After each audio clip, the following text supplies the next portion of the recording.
In this Blender low poly tutorial, we will create this nice looking low poly house in Blender. We will see how to make low poly house and how to make low poly environment in Blender, including materials and lighting, and stick till the end of the video as we will learn all the cool and important tips throughout the video to really amp up our environment scene. For the house, I started with the cube and adjusted the scale of it to get the rough dimensions of the walls, and added a cut in the middle and created a basic shape that resembles a house. Pretty simple. For the roof part, select the upper two faces and extrude the faces along the normals like so. After that, I selected the boundary faces only of the roof and applied the same extrusion like we did earlier. And then just adjust some of the vertices to clean up and adjust the scaling to match the house. For the door, I added the cube and adjusted the scale of it to get the rough dimensions like correct width and correct height. Then I added the boolean modifier to the house and selected the cube and just adjusted the cube to get the depth, and after that I selected and separated the face and extruded it forward to get the correct depth for the door. I separated the roof structure as the roof will have its own different material assigned to it later on. Now we're gonna make the chimney that will, add a character to our boring house.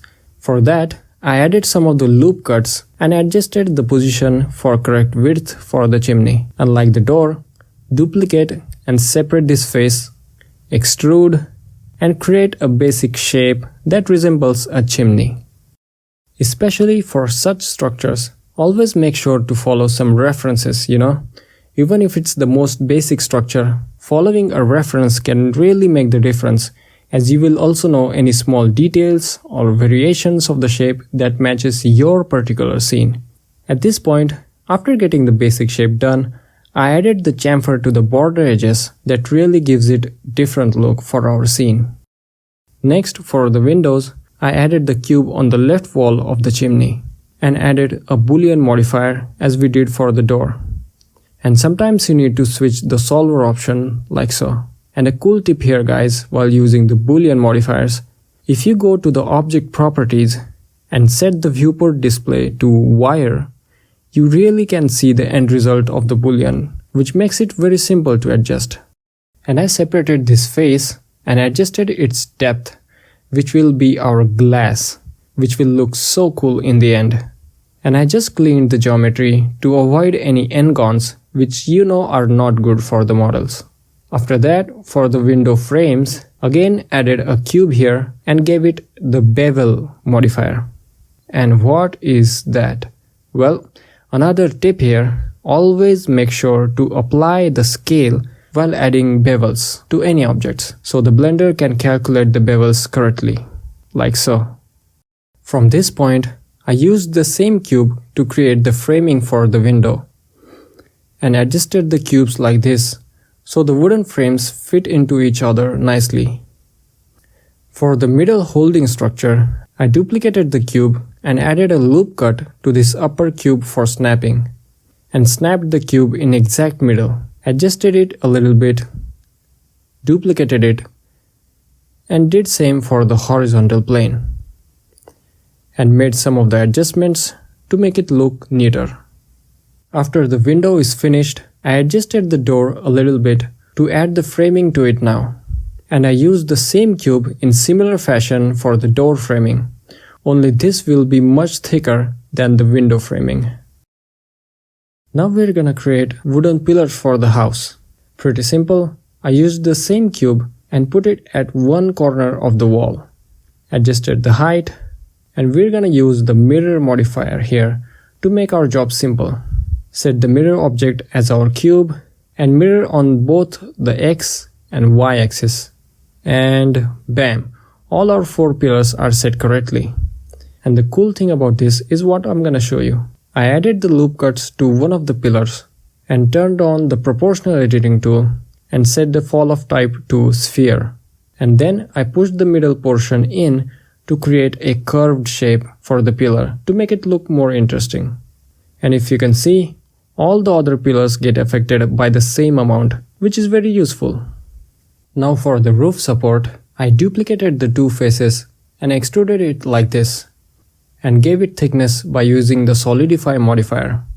And as we did before, added the bevel modifier, and again make sure the transforms or the scale is applied while adding the bevels. This one is going to be much thicker and also a bit round as well to match the overall proportions for the house. And I added the same structure to the rear side as well by using the mirror modifier, but at this time only chose the y-axis.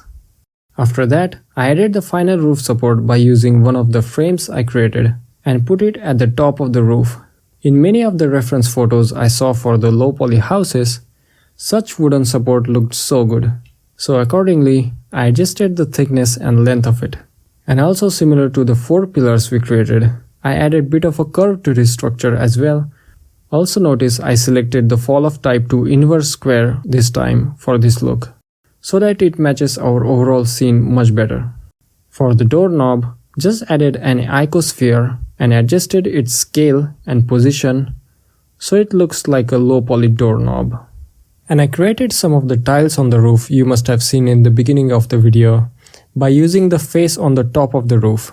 And also selected the transform orientations to normals, as it will be much easier to move the tiles on the roof by the same orientation. Duplicated some of the tiles to add bit of a variation and gave it some thickness, and also added couple more to keep it interesting. And for the chimney, I wanted to create a look like some of the bricks are sticking out of it, and I did it by using the simple cube here and adding the bevel modifier. Now look, this stuff is pretty repetitive and nothing different, but the key here is to place the objects logically and in a way where it makes sense, in a way that it makes it look more interesting. One more thing is that I wanted the 2 windows here, as this part looked so blank at the moment. But we're not gonna do the whole process again for adding the windows. To save the time, I deleted the whole wall on this side, and I selected and duplicated the wall with window already in it on the other side we created earlier, and I flipped it on the x-axis.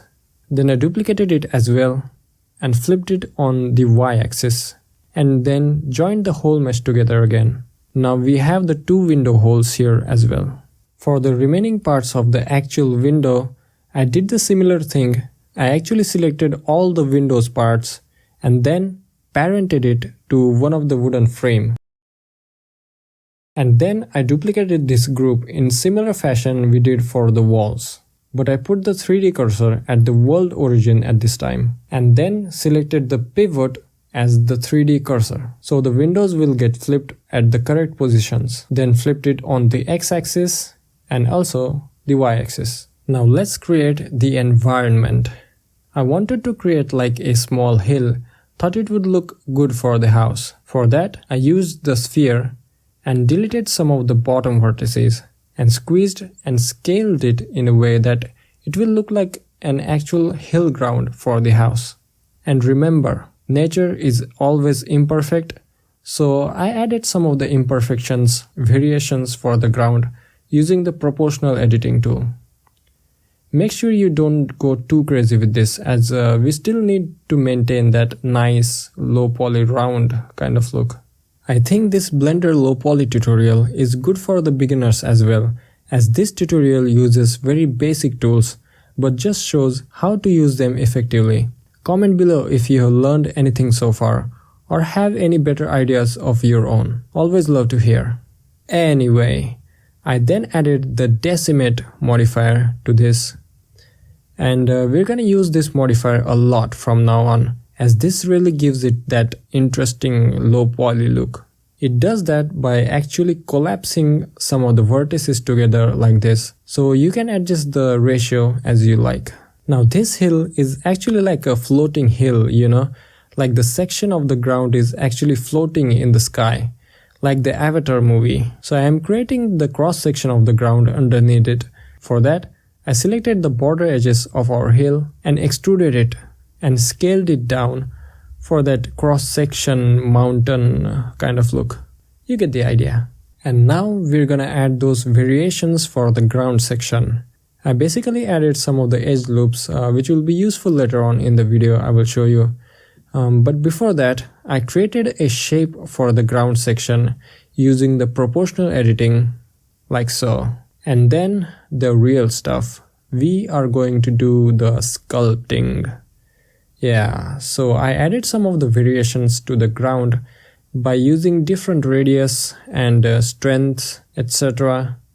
And really it's just a matter of visualizing how you want the scene to look like. And again, reference photos are your friend. If you are creating anything like this, the reference photos will help you understand more about where the dents should be, where the bulge should be, where the mesh you want to keep soft, where it should be more amplified, etc. Like you don't want to copy the whole reference photo itself, but you want that, the starting point for your imagination, basically. Okay, too much of the reference photos talk. Once the sculpting is finished, I applied the decimate modifier onto it for that low poly look, like we did for the upper hill ground, and make some adjustments to match it more correctly. Now let's add some greenery, some trees to our scene. And I used the cube. I'm making a basic trunk here with some variation added to it, some twisted portions, and also some of the branches coming out of it. And we're gonna adjust it so that it looks like a low poly tree trunk. Now we are not gonna make the detailed tree like I did in my another video. You can watch it after this one actually, in which I made still a low poly tree, but it's more detailed one, and lighting and rendering, etc. It's good. I'm gonna put it in the end. And I triangulated the whole mesh, which I think looked nicer. For the leaves, I added an icosphere on the top of the branch and then adjusted it according to the branches. Duplicated it, added some more leaves with bit of the variations in shape. It helps to tree look like a tree. After that, added some more trees in the scene, like one near the house here, because it looked good in the frame, like so. For the bushes, pretty simple, added the icosphere, scaled it a bit, also added some of the small bushes, and I also used the decimate modifier for this one as well, for the low poly look. Then for the low poly rocks, I used the same method as I used for the bushes, except the rocks will have a different look and shape, like this hard kind of look. And rocks also will have much variations in shapes, etc. I also added a huge rock at the back here, which will be like a big rock, which is partly buried in the ground. I also added some of the rocks on the cross section of the hill. I wanted it to look like, some of the rocks are sticking out of the ground. You can also turn on the snapping for this one, like so. This will also balance our scene, as the bottom portion of our scene looked much blank than the upper portion. And this will add that variation in the scene and also a natural feel to our environment. I then created a pathway in front of the house, like the pathway of tiles, which you must have seen in the gardens, etc. Well, I used the cube and added the bevel to it to make it look like a tile. And I adjusted it in front of the door in a bit of an alternate fashion for that pathway kind of stepping stone pathway kind of look. Then we're finally gonna make some clouds. For that, use the icosphere and make it shade smooth. And make some duplications of it. And also you don't want to keep them too far away from each other. Keep them like they are almost intersecting and adjust them in such a way that you are trying to replicate the shape of a cloud basically. You can also adjust some of the spheres individually and make some copies of the cloud to create many variations of different shapes and sizes. And also set up the camera at this point so we will know how the overall scene will look like as a whole and adjust the objects accordingly. Now let's jump on to the lighting and materials. We are first gonna set up the good lighting so that we will know how the materials will look in the end. Firstly, I added the sun lamp and gave it a yellowish color and also increased its strength for that bright day look. Then I created a custom sky using the gradient. For that, in the shader editor, I selected the type to world and added a gradient texture. Now this will give us a blank black and white gradient.